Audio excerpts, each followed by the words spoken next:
ہاں دوست تو تجھ سے بہت ناراض ہے، پتہ نہیں کل تو نے اس کو کچھ کر دیا تھا، کیا تو نے کچھ کیا تھا تمہارے دل میں، اس دوست کی ناراضگی کی بات آئی، سوچا کہ اس کو منا لیتا ہوں کسی طرح، یا جھگڑا کر لیں یا کچھ بھی۔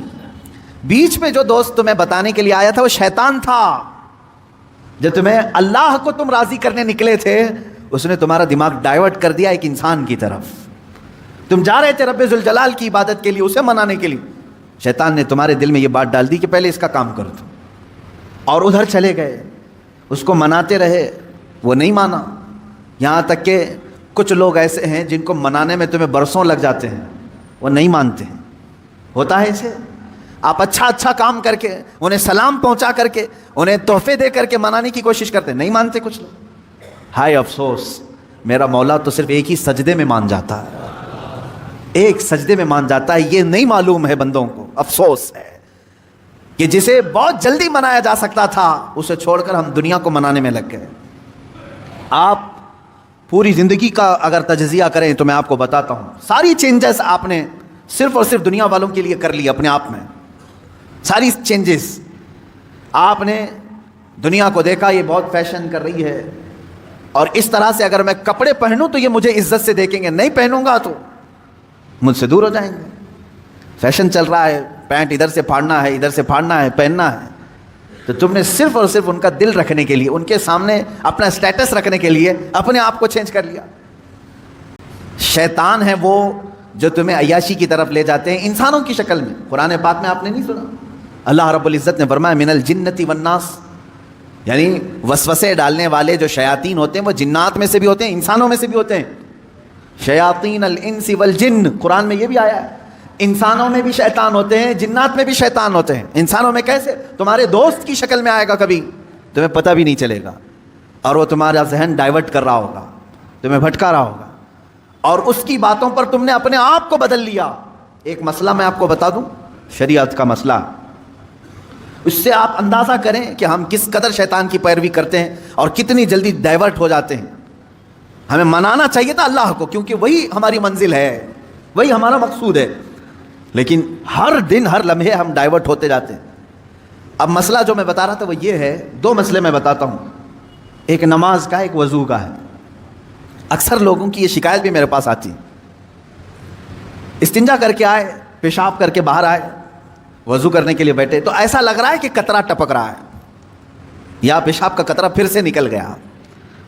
ایسے کئی لوگوں کو ہوتا ہے، پھر گئے وہ، پھر دھو کر کے آئے، پھر لگا کہ نہیں پیشاب کا قطرہ نکل رہا ہے۔ یہ اطمینان نہیں ہوتا کچھ لوگوں کو، حالانکہ استنجا کریں آپ، پورا اس میں استبرا ہے، یعنی کھانس کر کے ہو یا اٹھ کر کے بیٹھ کر کے پیر کو موڑ کے کسی بھی طرح سے آخری قطرہ نکال دیں، یہ ٹھیک ہے، لیکن اس کے بعد آپ وضو کرنے کے لیے آئے تب یہ وسوسہ آ رہا ہے، پیشاب کا قطرہ نکلا، پیشاب کا قطرہ نکلا۔ اب کیا حکم کیا ہے آپ کے لیے؟ ایک نمبر 1 یہ وضو کا مسئلہ، اس کا بھی حکم میں بتاؤں۔ دوسرا مسئلہ سن لیں، نماز 4 رکعت ظہر کی پڑھنے کے لیے کھڑے تھے، یا 4 رکعت عصر یا عشاء کی، 2 رکعت پڑھے، تیسری رکعت میں کھڑے ہوئے تھے، اب شک ہونے لگا کہ دوسری ہے کہ تیسری ہے، تیسری میں کھڑے تھے، یہ شک ہونے لگا یہ چوتھی ہوگی کہ تیسری ہوگی، ایسا ہوتا ہے بہت سارے لوگ۔ نماز کا ایک مسئلہ یہ ہے، آپ وضو کا ہے، دونوں کا حکم کیا ہے اس سے میں آپ کو اپنی زندگی کے متعلق بتاؤں گا۔ پہلا والا جو مسئلہ ہے پیشاب کے قطرے کا، پہلی مرتبہ ایسا کبھی ہوا ہے تو جاؤ دھل لو۔ ایک بار ایسا ہوا کہ پیشاب کا قطرہ ٹپکا ہے یا لگ رہا ہے، جاؤ دھل کے آ جاؤ۔ پھر ایک مرتبہ ایسا ہوا ہے کہ وضو کرنے بیٹھا ہوں، ایسا لگا کہ پیشاب کا قطرہ ٹپک گیا، جاؤ دھل کے آؤ، اور اتنا حصہ جہاں کپڑے میں لگا اس کو بھی دھل لو۔ تیسری مرتبہ بھی ایسا ہوا ہے، دھل لو۔ اب اس کے بعد شریعت کہتی ہے اب نہیں جانا، اس کے بعد آپ وضو کے لیے اگر بیٹھو گے، تمہیں لگ رہا ہے کہ پیشاب کے قطرے ٹپک رہے ہیں، ٹپکنے دو، تم پانی لے لو ایک چلو میں اور اس جگہ پر چھڑک دو، پانی وہاں پر اس کپڑے کے اوپر چھڑک دو۔ کیوں؟ اس لیے کہ کہا گیا ہے کہ بعد میں اگر تمہیں وسوسہ بھی آنے لگے تو یوں سمجھ لو یہ پیشاب کا قطرہ نہیں بلکہ میرا چھڑکا ہوا پانی ہے، میرا چھڑکا ہوا پانی۔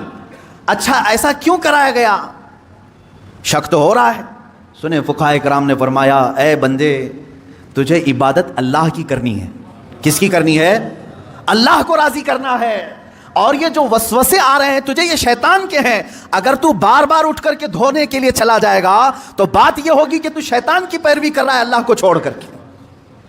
یہاں شریعت نے یہاں تک کہا کہ شیطان کی پیروی ہو جائے گی اگر کثرت سے تو کرنے لگ گیا.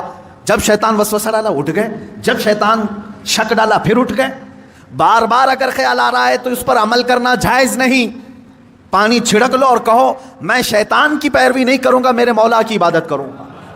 دوسرا مسئلہ نماز کا کہ جس میں اگر 3 میں 4 میں شک ہو, ایک بار ہو گیا تو چلو دوہرا لو, 2 بار ہو گیا تو چلو ٹھیک ہے, جتنا یقین ہے اس کے آگے کی رکعتیں پڑھ لو.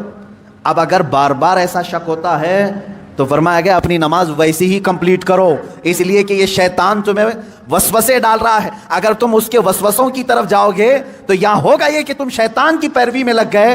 حقیقت میں نماز تو رحمان کی عبادت ہے. آپ سمجھ رہے ہیں؟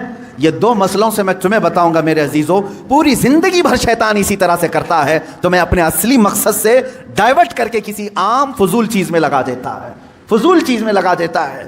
اسی لیے اب جیسے کسی نے اپنے پورے گھر کی فکر میں, اپنی جائیداد کی فکر میں پوری زندگی ختم کر دی, اسے معلوم ہی نہیں کتنے دن رہنے والا تھا, کتنی عمارتیں بنا رہا ہے, کتنی چھتیں قائم کرے گا. اے بندے, تیری زندگی لمبی سے لمبی جاتی تو 70-80 سال کی, تو بنا ہی رہا ہے 30-40 سال کی عمر میں. بچے ہیں تیرے پاس 25-30 سال, ان 25-30 سالوں کے لیے تو نے اپنی پوری زندگی جھونک دی, صحت و طبیعت سب برباد کر ڈالی. لیکن جہاں 100 سال سونا ہے کہ 200 سال کہ 500 سال کہ 1000 سال, ہمیں معلوم نہیں قبرستان میں کتنا سونا ہے, وہاں کے لیے بندہ ایک رات کی بھی عبادت کرنے کو تیار نہیں, ایک تسبیح گھمانے کو بھی تیار نہیں, وہاں کی عمارت تیار کرنے کو بندہ تیار نہیں. یہ شیطان ڈائیورٹ کر چکا ہے تمہیں. تمہاری اصلی منزل تو وہ تھی, تمہیں لگا دیا کسی اور کام میں, تمہیں لگا دیا کسی اور کام میں.